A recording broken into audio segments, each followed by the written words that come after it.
Hello, everybody. Welcome to School Live. And we are like a live wire today, let me tell you. I'm full of excitement and exuberance because I'll show the announcement in a moment. But first, we'll just welcome everybody here who's already here waiting and anticipating today's show. It's going to be super interactive today. So if this is the day that you thought, I want to make a comment, I want to ask a question, I want to be a part of this, this is today. This is happening. It's going to be a mixed bag of fun. So welcome, GP. Thank you, Lisa. Glad you remembered I was here. Yes. I did forget to use my mic though, so we're just using the good old Mac here. Anyways, I've got this morning's been really energizing for me, and I want to share this. And this is why it's great to show up with GP. He gets very excited as well, but he can be very grounding because there's a lot of direction that we want to ask. Yesterday, we sent out a survey to many of the people, and we're going to actually offer the survey to you as well, so you can fill it out and be a part of this fun question and answers. And it's it shed some light on where all of you might be needing some additional help, or where your journey has taken you, and maybe some expected and unexpected twists and turns. So because we've already had quite the flood of answers and responses, I grabbed a few questions from it. So that's why I called it the mixed bag of fun.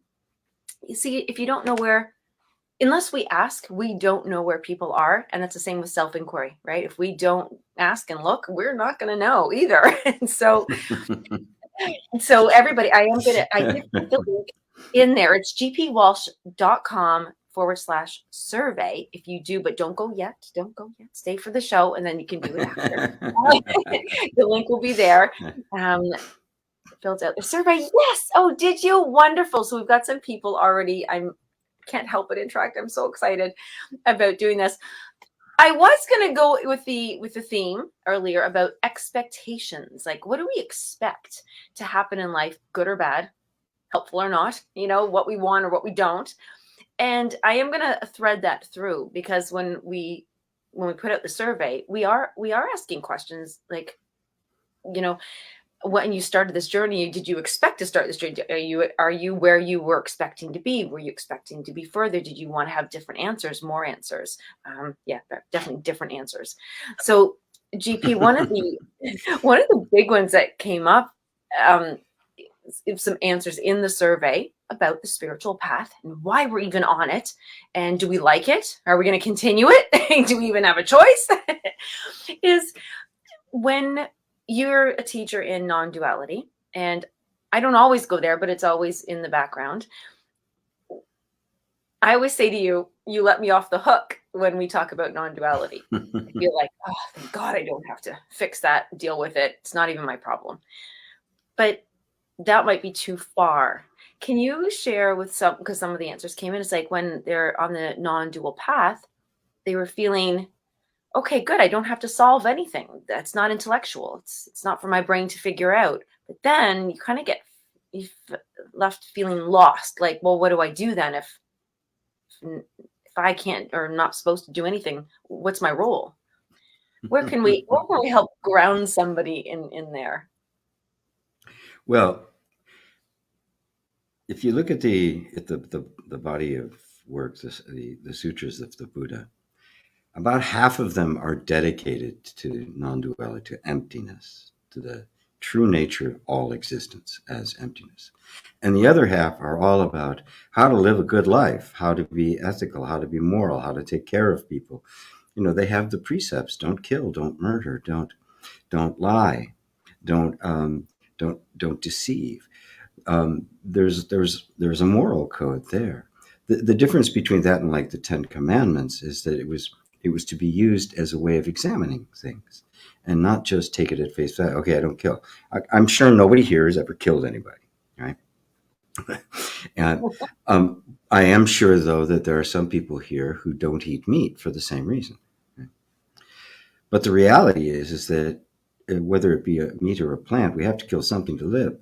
You have to kill to live. That's the nature of life. Now, how do you deal with that when there's a precept precept about doing no harm. Right? And so it asks us to go deeper than just following a bunch of rules. You should do this or you shouldn't do that. I should act like this. I shouldn't act like that. What non-duality does is open it up to that every single moment is its own significant and unique event. Every moment is asking of you something, right? How are you going to show up in that moment? And as Suzuki Roshi said, there's no enlightened beings, there are only enlightened moments. And so non-duality is not, if non-duality was just none of this exists, it's all an illusion, you can toss it all out, it couldn't possibly be the truth. Because it exists at least as an illusion. And if there's anything that claims to be the truth, it's got to explain everything, not just explain the inconvenient things away.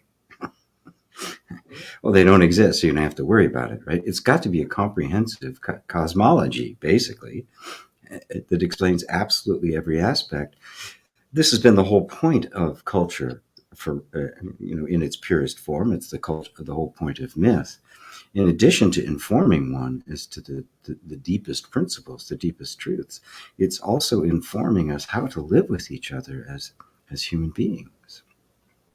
And so if you recognize the essential not-to-ness of things, well, then you and I and everybody on this and everyone you meet is you. And to harm them is like harming yourself. It really gets to that point. It develops a very different kind of ethics that isn't rules imposed from the outside, but is simply grasping the natural consequences of things. When I hurt somebody, I feel bad. And that's a natural consequence. You're never going to get away from that.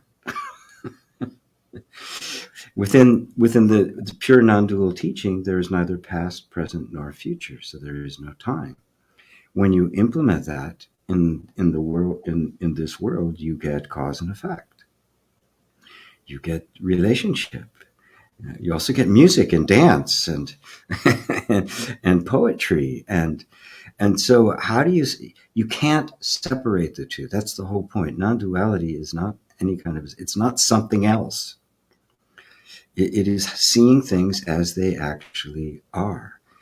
So the Buddha taught the Lankavatara Sutra, which was, it is all a projection of mind and absolutely nothing exists.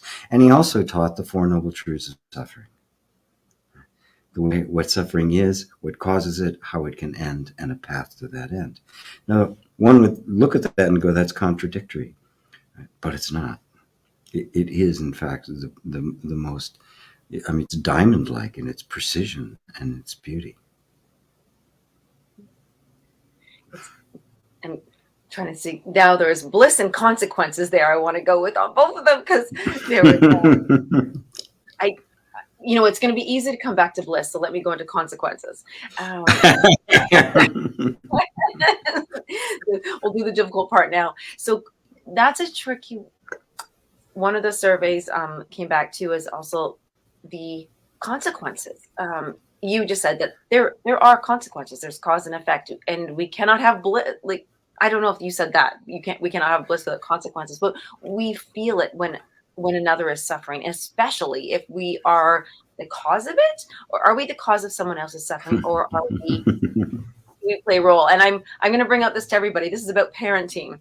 We never want to see our children in pain and suffering, but there are consequences from their individuals. They're living their human life. They're going to make some decisions or not make some decisions, and there will be consequences. And yet parents want to step in and protect and not harm them. However, are they causing the suffering, or is it just part of life? Well, there's the saying, the older woman kept watching her middle-aged children looking for signs of improvement. Her middle-aged, right? It's like we participate in it. When it comes right down to it, the fact that we can be liberated from suffering means that we can be free from any kind of suffering, any kind of reaction to anything anybody else does that creates suffering for ourselves. We can be free of that. And we can walk the path that creates the minimal amount of suffering for somebody else. Now, you can only do that so much, right? If I'm going to break up with somebody, I'm going to cause them suffering, right? Doesn't mean it's the wrong thing to do. I can't avoid it. So if it's not right, if it's not the right thing for me, right? On the other hand, if my heart is open and somebody breaks up with me, I'm going to suffer over it. The only way I couldn't is if I didn't care. So you have to see it is ingrained in life, right? So, so when we're talking about ending suffering, we're talking about it's kind of a different level. It's certainly ending unnecessary suffering. And some make the distinction, well, pain we can't get away from, suffering is voluntary. But that really it kind of trivializes it, right? It doesn't see all the incredible nuances in it. Like I just said, of, breaking up with somebody or being broken up with or eating anything living because we have to. Right. It takes it to another level of exploration with it as to how best to interact with one another and the world. So to me, it's always like, okay, there is a way in which one can walk with equanimity throughout the world, just accepting things the way they are. Okay, I'm going to have to eat things in order to live.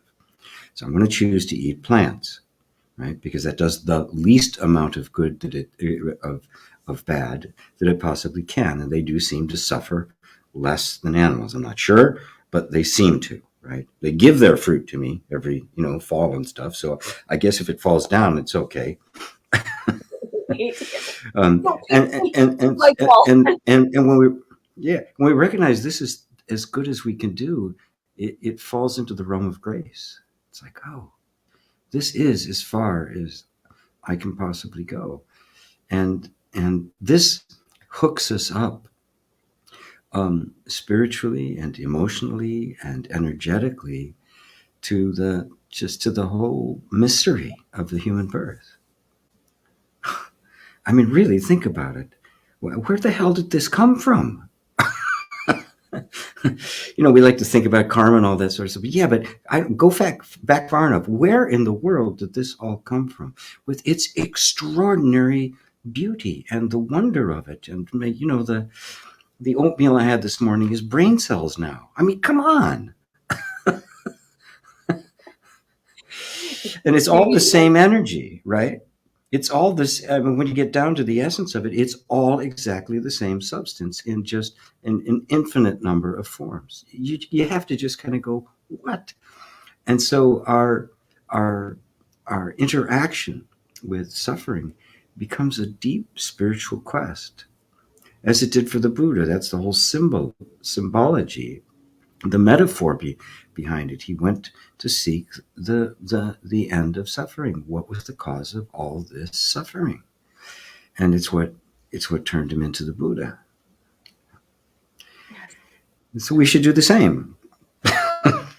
Right. It's interesting. I'm thinking so many times that, growing up, when I was really little, mom and dad would say, "Hey, we brought you in this world." Well, actually, this was the threat we always got. We brought you into this world. We can take you out. This is what we're your parents, and they're not your friends. We don't care if you're happy with us right now. That's what you're doing. And there was a different level of respect. And then as you get older, in my family, they said, "This is your life." Like then we're like, "Oh, thank God I graduated!" Right? Okay, you're not getting it. And You're not taking me out anymore. right. Definitely out there. And so if you make some decisions and there are consequences, then you get to make your best decision. We've raised you. That was the thing. We've raised you. And I feel like spirituality, because in the survey, if you guys are just joining us, in the survey that we've sent out, we are really inquiring about your spiritual journey. How long have you been on it? How have you participated in your spiritual journey? What is it you're still missing or looking for, let's say, and what has been the gifts? And in some of these responses, this is where we come to now. All right, it's my life, and I'm going to do the best I can with as much respect and honor that I can for these laws and morals that I've been taught. And I'm going to seek and ask these questions. And I love that you said it's our interpretation, or yes, our, yeah, like our relationship with suffering, and how do we view that, and where do we see that this is suffering but this isn't, and this is the best I can do based on these things. What about the flip, not flip side of it, but if I'm trying not to suffer, I would think that if I'm not suffering, I'm in bliss. This is it. I'm good. Like, oh, thank God, I'm not suffering. If Is that bliss, first of all? Like, woo, I'm not suffering. I'm in bliss. Or is it, Well, bliss is such a strong word. Um, I prefer just happiness or contentment, right? And to simply not be causing or in suffering at this moment, if in fact you have eradicated all suffering, yeah, it is a state of bliss. But eradicating of all suffering also means eradicating all desire. You have transcended everything that is time bound. That's bliss. That's nirvana. You've stepped out completely outside of the whole realm of opposites, of the duality and it's not that it's not there. It's just you are looking at it from a completely different place. So we've all had the experience when suffering ends, there's a feeling of release, there's a feeling of happiness, there's a feeling that comes up, right? The difference between suffering and that happiness is that the happiness is innate and the suffering is conditional. The suffering comes and goes and simply veils over the happiness. The happiness is what's there when we are no longer attached or averse to anything. So when there's an event in your life that's creating suffering, and you either come to terms with it through self inquiry or the like, or it just changes, the circumstance goes away. Then what happens is that we are no longer in that moment. We're no longer seeking something outside of it, because when we're suffering, we're trying to get out of it. So the seeking stops, the desire stops, and when all of that stops, we experience happiness, which is in fact our natural state, but we don't recognize that. We think, oh, I'm happy because that stopped. I got to stop other things. Or I'm happy because I got that. So I got to get other things. And that's not it at all. When we get it, the desire for it is temporarily quenched. Our attention is no longer in the future, it's right here. And then the natural happiness, which is there all the time, is experienced until the next desire arises, and our ignorant attachment to it then masks over that whatsoever, masks over the happiness. We feel the discontent once again. And we think that the solution to the discontent is to get whatever it is we desire or get rid of whatever it is that we don't like. So happiness is different. yes, it is. And so with the happiness, if somebody's on their spiritual path, again, back to the survey questions here, there could, I don't want to say if it's right or wrong, if someone begins a spiritual journey and they think, I'm going to go on a spiritual journey because I am suffering, I'm not happy, and I want to change these conditions. First of all, is that a sustainable,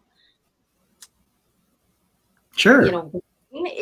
Okay, Of yeah. course it is. I mean, that's what motivates all of us is to stop suffering and be happy. Right. Like, I don't like It's right. Yeah. And of course, if I don't like it, but if I'm, the thing is, we just ignorantly think I don't like it. I got to get rid of this and I'll get something else, instead of, well, where is the actual source of the suffering resident? What's the actual cause of suffering? That's what Buddha proposed in the Four Noble Truths. What is the actual cause of suffering? If you find the actual cause of suffering, you can heal it. And what happens then? It becomes the cause of happiness. Right? What happiness is uncaused. It reveals the happiness. And so we are all seeking happiness. We're just looking for it in the wrong place. We're ignorant as to how to go about doing it. So people have discontent. Everybody has discontent through their lives. Anybody here doesn't have discontent, we'll give you your money back. And when you feel that, you're first off, it's usually unconscious. We're just moved towards things, and we don't even know why, right? We acquire little habits and little things, and along the way. And after a while, we may become more and more aware of it. It may get bigger, which is great. That's what's supposed to happen. It's got to get big enough that it gets our attention, so that it would eventually set us on the path for a genuine solution. But at first, we probably go through personal growth and self-help and changing jobs, changing partners, all sorts of different things, and have temporary success at it. Right? Oh, I'm happy now. But the underlying cause is still we're still ignorant of. We still don't realize that we're stuck in the wheel. Right? But eventually, if you're fortunate enough, in some lifetime, some teacher or book or something is going to show up that is going to introduce some kind of a spiritual path, and it's going to resonate. Something inside is going to recognize it as such. Now, we live in a spiritual marketplace, right? Everything from crystals to yoga to non-duality to evangelicalism, and all sorts of these things, which are all part and parcel of the same thing. So we can get caught up there too, especially if we think we've got the one now. And the only reason I'm not happy yet is I haven't done it right, or I haven't done it enough, which is exactly the same thing as any other kind of really addiction, right? Right? Um, and and so after a while, though, it could be lifetimes, could maybe shorter. We begin to look at it more. Well, it isn't really working yet. Is this whole thing nonsense? Right? Is this all just bullshit, or is there something real here? And in that process of the ups and downs of pleasure and pain and suffering and release, there's within that there's a spiritual maturity happening. There's a call to something deeper and deeper and deeper, until finally we begin to look for the deeper answers, and then we discover things like Zen or Advaita Vedanta, or some of the different flavors of non-duality that are out there, and the teachers that are there, and and this is just kind of part and parcel to the progress, so that our spiritual path gets deeper and deeper. But just notice that there's something inside of you going, that you're not choosing this. We've all made more bad decisions in our life than good ones, right? So when the good ones start popping up, don't take credit for it. This is grace. Deep inside of us is the one who knows. That leads me to think about when people have found the one, that the technique, the tool, the religion, the culture, the society, the acceptance, the conditions, um, and and then they don't work anymore, or they're needing to go deeper, or they're not fulfilled, and so they set that aside, and then 10 years later, 20 years later, 1 year later, that technique, that tool, that might show back up again. And what Mhm. makes that right then? Is it because there's a deepening that's happened, or there are different shift or understanding? And I'll use the example of tapping. There's a few ways of doing tapping. There's energy techniques and meridian tapping. And there's certain things we can say, certain places we can tap and not tap. I'm curious, and this was in one of the responses as well, that some people return to different techniques, Reiki, like all the kinds of different things, and they work, and then they don't work, and then they never did, but now they're the perfect thing. What is that calls us back to the technique? Are we just not finished with it, or there's more to explore, or now we're ready? Well, every moment you're brand new. You're fresh, right? Yesterday's technique may not work today. Yeah. To think that it will is to think that you're something other than the fluid flow that the human system actually is. Right? The changeless, the timeless, the ultimate self is not a thing. So it doesn't have a characteristic of being static or solid or anything like that. It has no characteristics whatsoever. It is simply being, which means it expresses itself in anything. The moment I begin to think of myself as static, which people do, that's the nature of the human mind. It takes pictures of things and holds on to them, and no thing itself is actually static. Everything is in constant flux and constant motion. But because on our level of perception, things don't change that quickly, right? um, we don't notice the changes. We don't notice that it's different every single second, as are we. And so one day the technique doesn't work. All right. If you've had a good teacher, the teacher will will simply make sure that it's not just something coming up that you're resisting and you want to run off to another technique to avoid it, right? To make sure that you've actually dedicated enough, and then be able to tell, well, okay, this isn't working for you anymore. Try this. And then teacher will give you something else to do, or you'll go to a different teacher. I mean, there's there's no need for we don't live in a culture where you go to the teacher and you're there for good, right? And that's very, very rare when the same teacher will will do for you your entire life, because everybody, there isn't a spiritual path. There's a gazillion of them, right? And you're going to make your own. And that's the way it has to be, because we need to come to the spiritual maturity where we are really self sufficient, self validating. And in order to do that, we're going to have to confront our own egos, which wants to be self validating. It wants to validate its petty opinions all the time, right? We have to see that and come to a place that is paradoxically this perfect flexibility and unmoving firmness. And that is what it is. I'm absolutely firm that I know nothing. Yeah. And there's the off the hook thing that I love. I was thinking how expectations then, um, we are holding them as static, but expectations can't be static because it's just something that we are in that moment of who we are in that split second with those conditions, with that belief, and blah, blah, blah, blah. We're like, that's my expectation. And then if we hang on to it, but then we still flow, that's going to cause suffering because there's no way we could even get there. Exactly. Because when you're holding on to anything, it's not flowing. Right. Yes. It's exactly the opposite. Right. And the closed hand can't receive anything. Yes. Okay, that was what I wanted to say. I like the don't run away. That's certainly, I think, a lesson I didn't want to ever learn, but I've met it many times now. Because you think, oh, I'm uncomfortable. I don't like this. It's not working. It's not me, or it's me, and I just got to go.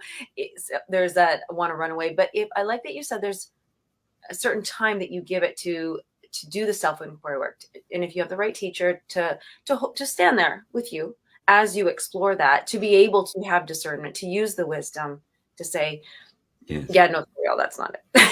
Or to go, wow, look at that, there's more. Yeah, look at it, look at that, there's more. Yeah, because there's always going to be more.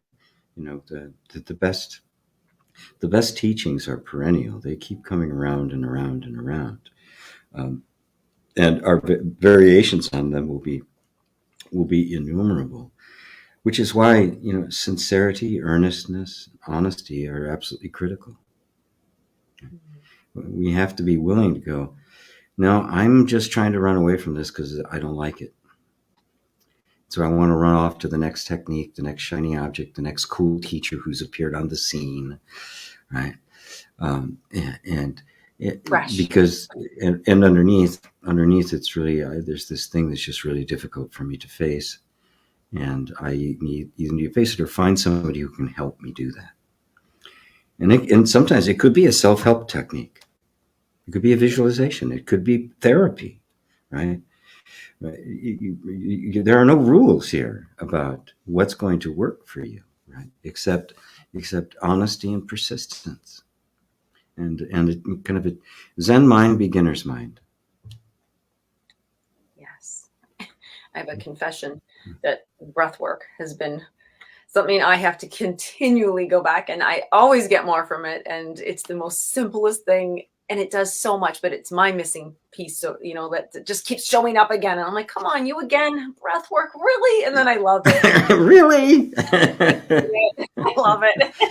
Well, and also nutrition, exercise, just how to take care of your body and the like, which is often very much ignored. I learned recently that when yoga became very popular in the U.S. about 20 years later, all sorts of various kinds of knee and joint an unusual increase in knee and joint injuries and pain and things like that happened, and they traced it back to yoga entering into the competitive West, and that people were doing things to their body that their bodies can't do. Right? So, I'm 5'7". I can't do what a 6'5" body can do. Right? It doesn't matter. Right? And I can't. Even so, I cannot bend in those shapes. I can't do it. Right? This body simply won't do it. So to try to do those exercises hurts, and so that and has long term damage. So that you can see it gets narrow. I'm going to do this, and this is the way it's got to be done. Nothing is meant to be that way. Nothing. The only purpose of yoga was to allow you to be able to sit for long periods of time in meditation. And the Yoga Sutras from Patanjali, mentions nothing about any of the poses. Hatha yoga was sit firmly and comfortably. That was it. That was his. All the other stuff that we call yoga now was added later, although it all attributes itself to Patanjali. None of it is. It's very funny. It's funny putting the word competitive with yoga or spirituality. It's such an interesting thing. Absolutely. First one to enlightenment wins.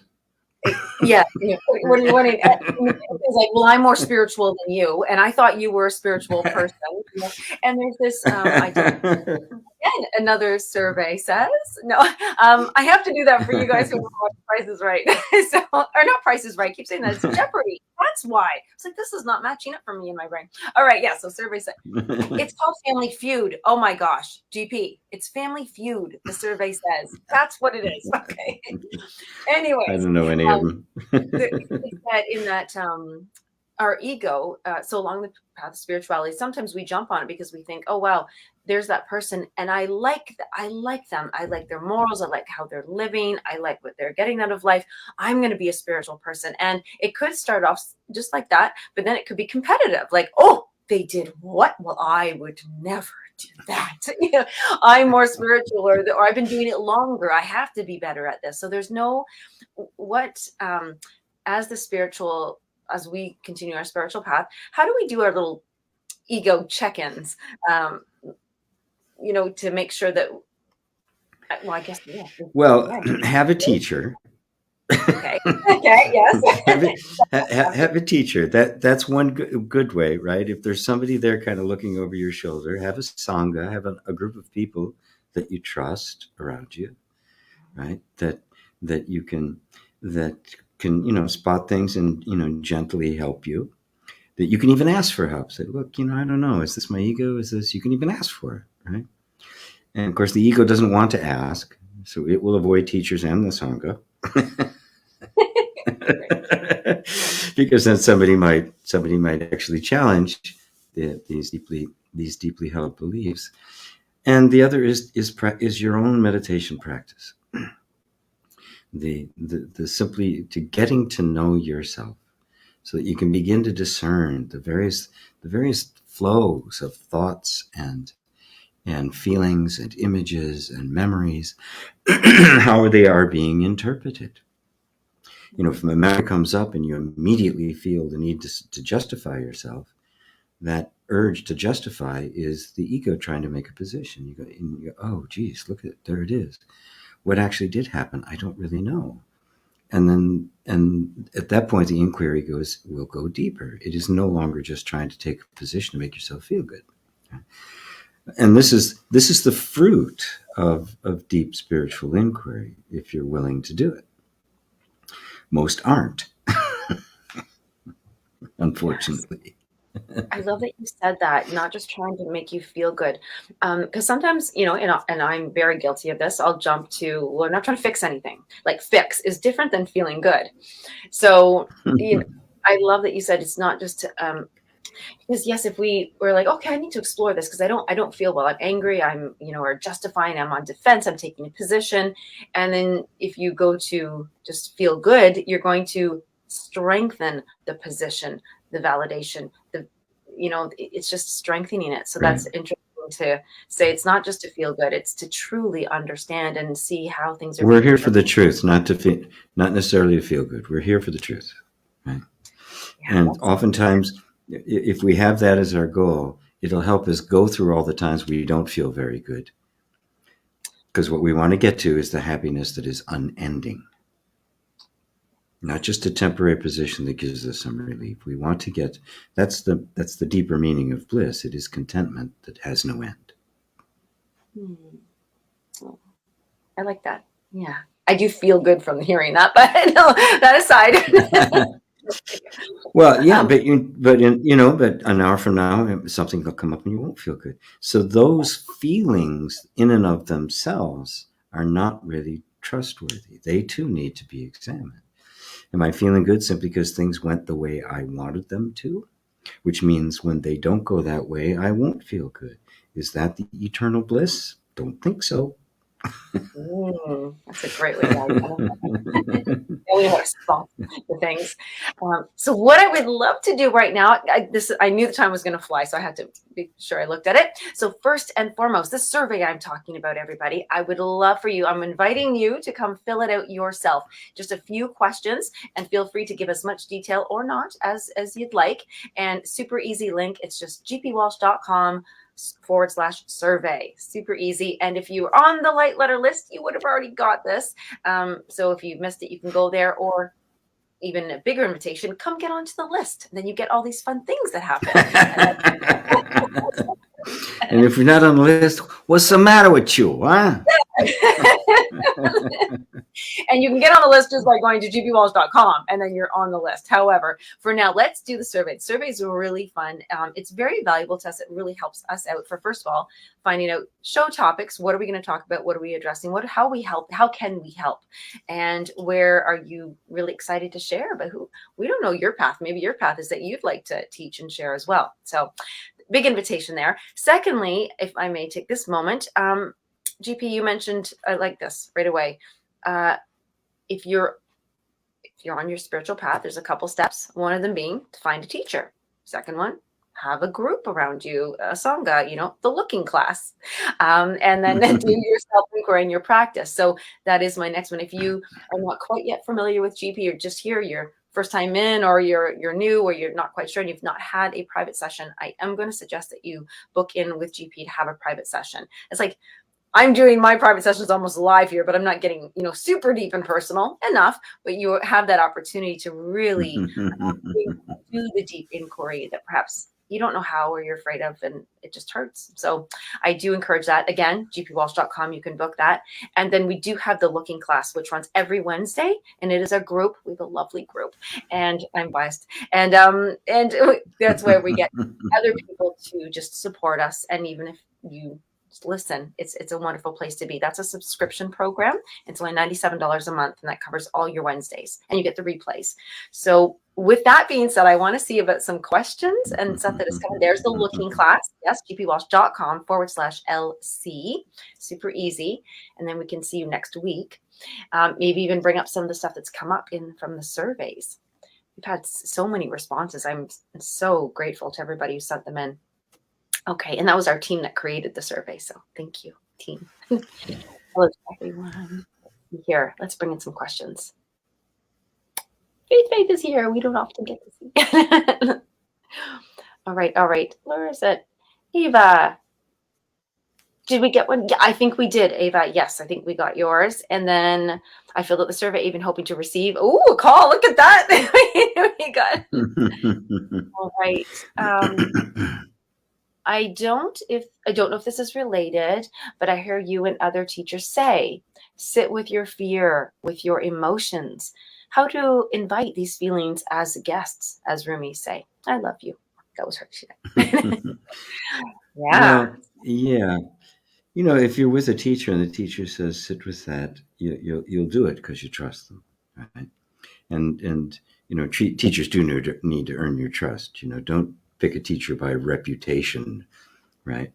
You know, have conversations, be with them for a while. They don't have to just, you don't have to accept somebody just because they got some rep, got good PR. Right?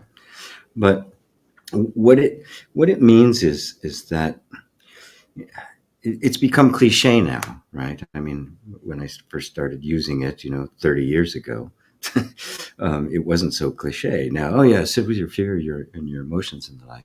It's just becoming more and more recognized how quickly we run away from our feelings. That we've really all been conditioned to not feel, right? Which is, and that conditioning is so strong. That's why, yeah, YouTube and Facebook and that's why there's new social media platforms all the time. That's why people are on all a bunch of them all day long. And the only reason we would do that is to not feel, because they are simply distractions from you, from being with yourself. So you don't have to invite them. It's not like you have to stand there and say, bad feelings, come bad feelings. Is that, but when they come, notice it becomes, and they come to everyone. You simply notice, okay, I've got this feeling now, and there's this strong impulse to get away from it. Right?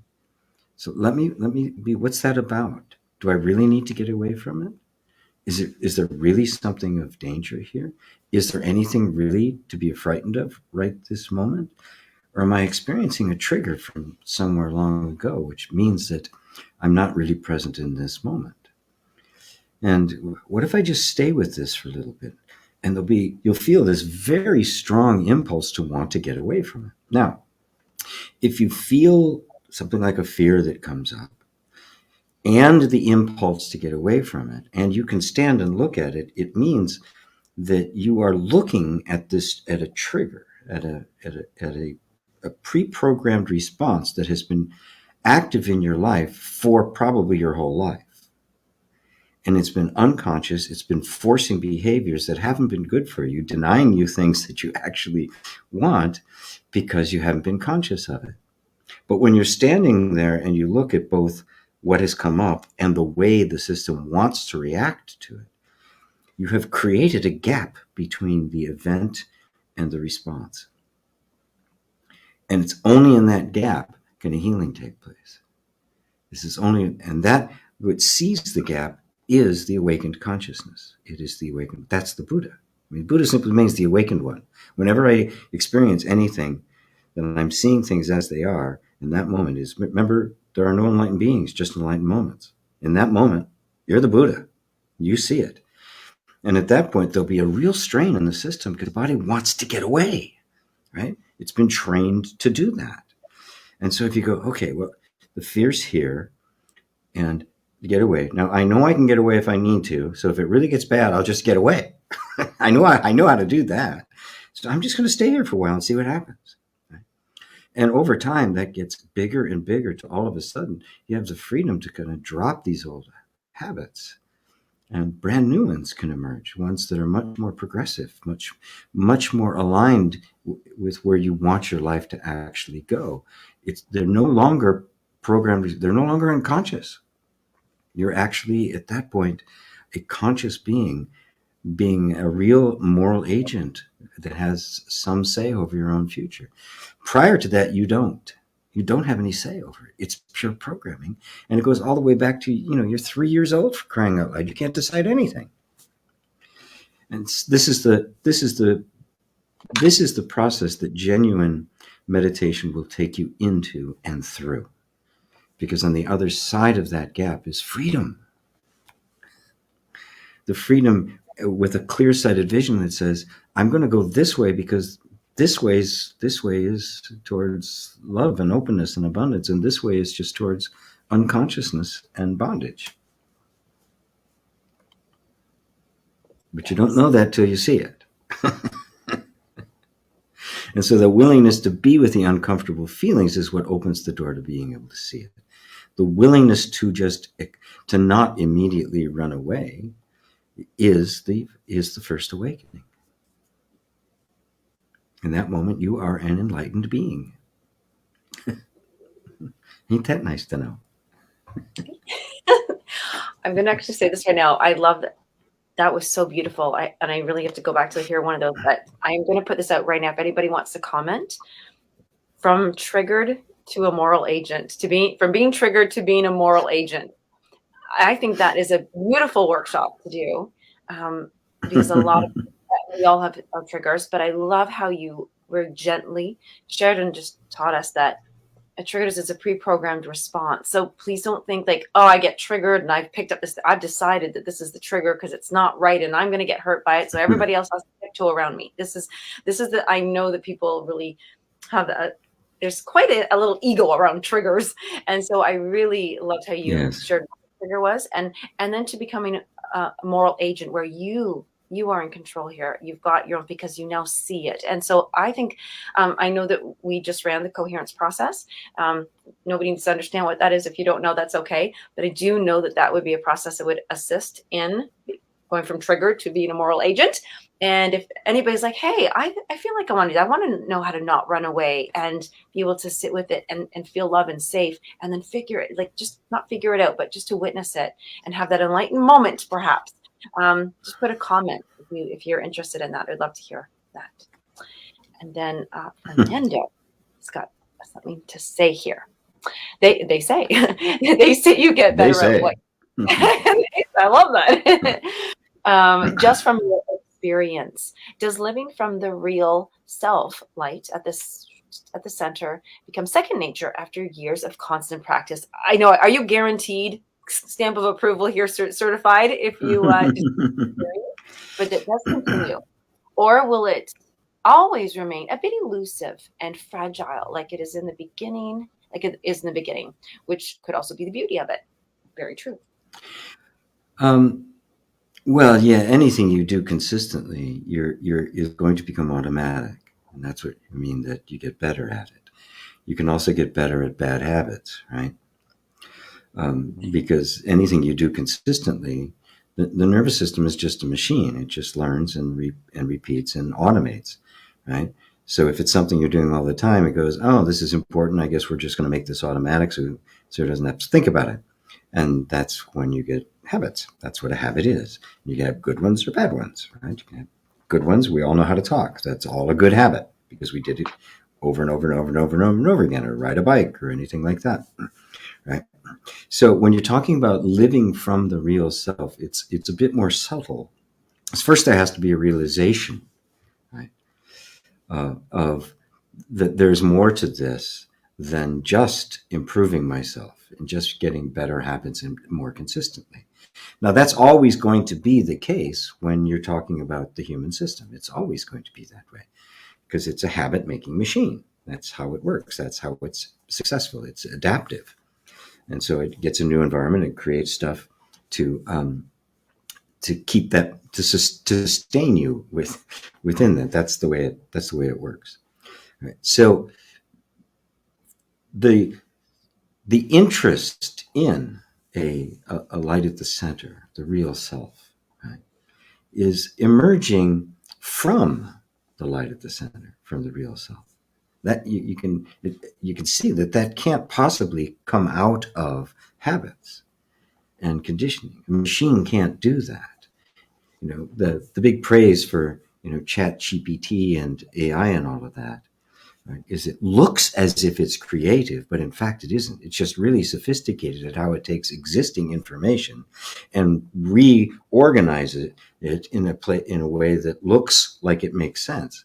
There's no creativity there. There's nothing new could possibly emerge from it, except perhaps maybe by accident. There would be nothing really revealed there. But when you're talking about the truth of your being, the light at the center, the real self, even the idea that there is a real self, and something that would actually touch you enough for you to say to agree with it, or even want to align your life around that kind of thing. It's a different thing because it isn't an ideal that you then practice to get better at, right?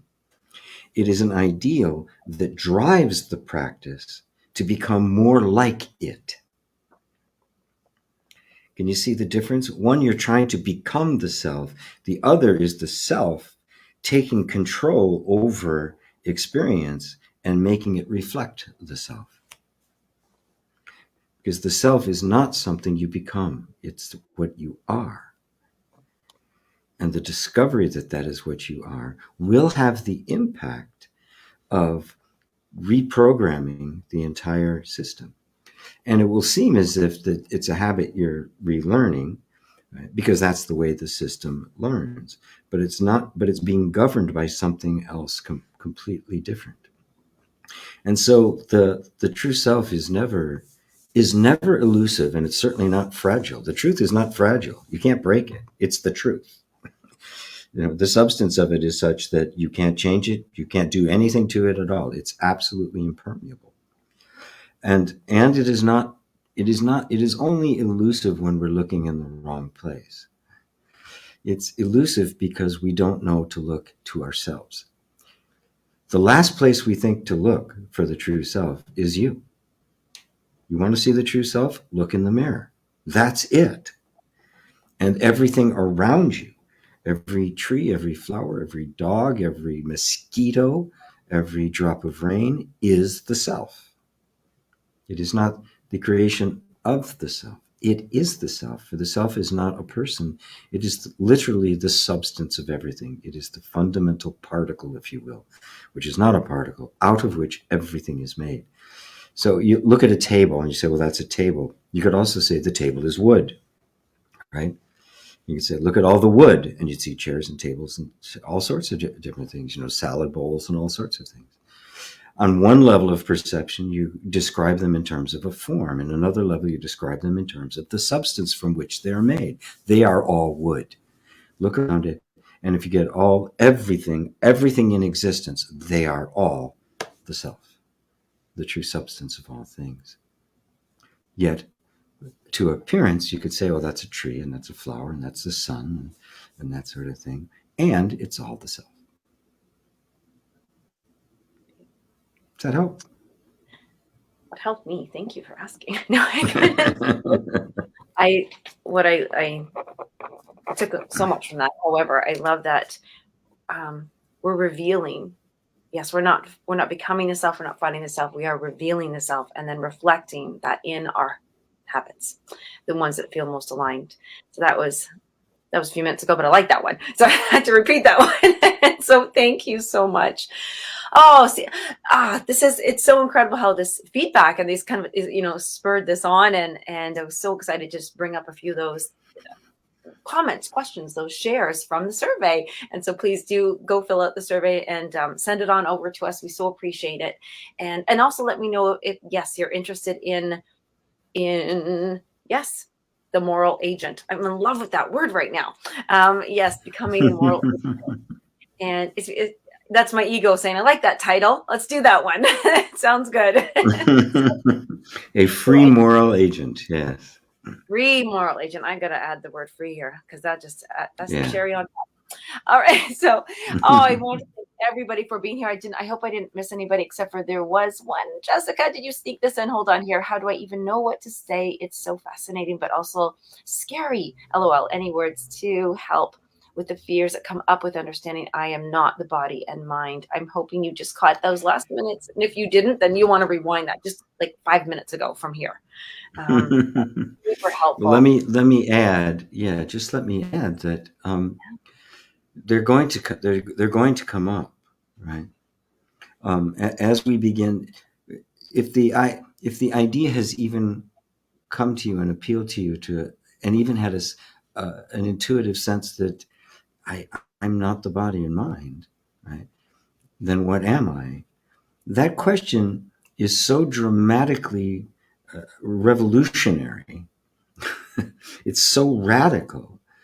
It completely brings into question the entire structure of human identity. Simple as that. And so, fear is going to come up because we have been functioning in the world as if we were this body mind.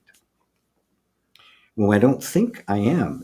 When it begins to dawn that maybe I am not that, you can see how that's going to kind of put a bit of a you know, it's going to kind of make the wheels start to go a little bit wobbly. Well, then who am I, right? And it can be kind of another reason you need to have a teacher in a sangha, because it can get kind of like, what the hell is going on, right? How do I make decisions? What and none of it is really a problem, but we do have to kind of walk through it very, very gently. So fear is going to come up. So the practice of meditation and the practice of allowing is simply cultivating the capacity to be present with whatever comes up. And at first, it's not easy. We want to run away from it. But because it's a practice, you get better and better at being present with whatever comes up, right? And at first, that may not be much that you can be present with, just little things. But then something else comes, and you just, okay, he told me to just stay with it, so I'm just going to stay with it. And suddenly something opens, it falls away, or an insight comes, and you go, wow, which of course then gives you evidence and feedback to do it again, and to stay with it, and to turn it into a regular practice, so that you spend a certain amount of time during the day, and that's all you do. You just sit and watch your feelings. Sometimes you may need to, it can be intense. You might do some breathing exercise. I've given people some different breath techniques to do to just kind of keep yourself present in the body. But this is how the insight comes. This is how we know directly how things actually work. When I can actually see my mind trying to get away from it, right? Instead of just going away with it, right? And just going along with it. Oh, wow. Okay. This is a habit that is thinking that wants to be distracted. But here I am looking at it. So the question of who am I, right? Now, I'm not the body and the mind. We can't stop there. Okay, well, if I'm not that, then what am I? Okay, well, how do I find that out? Well, I'm not that. I know that much, right? So I can whittle that away. So I'm not the body and or the mind, which means all of these feelings and sensations, they can come and go. They're not really me. Although there's reactions and programming and all sorts of stuff going on, right? If they're not me, then I'm just here watching them. Oh, okay. Then who am I? And eventually you'll become more interested in that than all the stuff that's coming up, because the stuff's only coming up because you're not engaged in it anymore. And it couldn't come up if you weren't there to see it. So who's looking? And now you're deep. You're deep in the inquiry. You're knee deep. You're not the waist yet, but you're knee deep in the self inquiry, which continues along the same lines because it just goes deeper. Other things will come up and create a sense of fear that suddenly seems overwhelming. But with practice, okay, well, it's the same thing, right? Yeah, it's the same thing. So I'm just going to stay with this as long as I can. And if it gets too much, look, we all know how to suppress emotions. If you need to, do it. Right? There's no rules. I got to stay here until I pop. No, nothing like that. It doesn't have to be that way.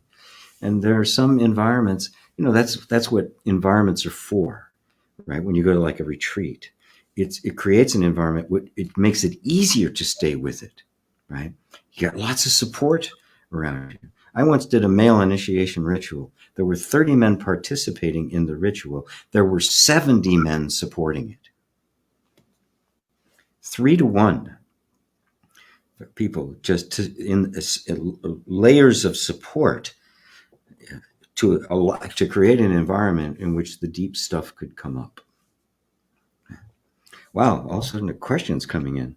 Yeah, I like the 3-to-1. I like that. Not that it has to be that. It's not a magic, ratio, but it just goes to show that, when we have that support, when we are there, and you can feel that energy just lifting you and holding you for whatever you're walking through at the time. I love that. Now, Yes. we will have to wrap up though. So I'm just going to see, is there any last minute, and then otherwise we can kind of go back to, because there was one that it looked like it was in French. Yeah, there is. There's one. Let's see here. You read French. Audrey Ninja G towards the bottom. There, it's a quote as well. Yes. Oh, speed. It is. Yes, I'm not going to do word for word. I won't say it out loud, but it's beautiful. Yes, we have to exercise this. It's a practice. We have to be with our practice so we can find our spirit of being. Oh, Right. beautiful.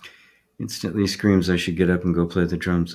When I meditate, my mind good.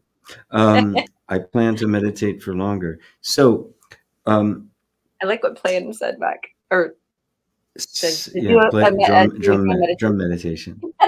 Yeah. Drum meditation. That's an ancient form of meditation as well. But here's what I'd recommend: set a timer and just be resolute. I'm not getting up until this timer has expired. Even if it's 10 minutes, if it's 15 minutes, you have to prove to the nervous system that you're serious and you're resolute, and it needs to cooperate with you, not the other way around. And because it's been driving the show, right? And all it means is I want to get away from doing this, right? And so you make yourself be with it. And then and a good way to approach it is that when you're done, when that timer goes off, then go and sit and play the drums for a bit. So it's not a denial, right? It's you're basically saying, okay, I really love doing this. This I'm scared of, right? I do get a lot out of it, so I'm going to do it. So we're going to do it. Then we'll do the fun stuff. It's it's a great way to just help reprogram the system. It's like a little kid tugging at you. Can I gotta talk? And then you're like, I will talk to you, but you have to not interrupt. And we're just going to do this first and finish it, and then And then right. And if the child has been uh, respectfully treated, they'll accept that. My granddaughter, I'll say, I need 5 minutes, Audrey, and she go, okay, no problem. Right? Because she knows she will get my full attention at the end of that 5 minutes. It's not a ploy. 5 minutes, 2 hours later, right? Yeah. Well, thank you, GP, and I knew you'd love this. It's all flexible. We're all over the place, but we always come back to the same. That's right. We're always there. And so just thank you everyone for being here for Homeschool Live. As you know, there's lots of ways to be with us, regularly, weekly, all the time, whether it's here, whether it's in the looking class, whether it's doing one of the surveys. This is new. I think we're going to continue this, but just thank you, everybody. Thank you, GP. Thank you so much for having such an open heart and being a teacher for us all. Thank you, everyone. Bye. Bye, all.